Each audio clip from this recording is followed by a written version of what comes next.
ஆந்திர மாநிலம் ஸ்ரீ சத்யசாய் மாவட்டத்தில் மது போதையில் இருந்த ஆசாமி ஒருவர் அரசு பேருந்தின் பின்புற டயர் அருகே இருந்த ஸ்டெப்னி மீது படுத்துக்கொண்டு பயணம் செய்துள்ளார்.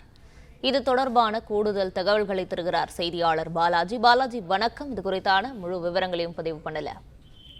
வணக்கம். ஆந்திர மாநிலம் சத்யசாயி மாவட்டத்தில் உள்ள ஒரு அரசு பேருந்து, இந்த அரசு பேருந்தானது கொட்டப்புறமிலிருந்து இந்துப்புரம் வரை செல்லும் பேருந்தில் நேற்று குடிபோதையில் ஒரு நபர் கீழே ஸ்டெப்னி இருந்ததால் அது உள்ளே பயணித்ததாக வீடியோ ஆனது வெளியாகியுள்ளது.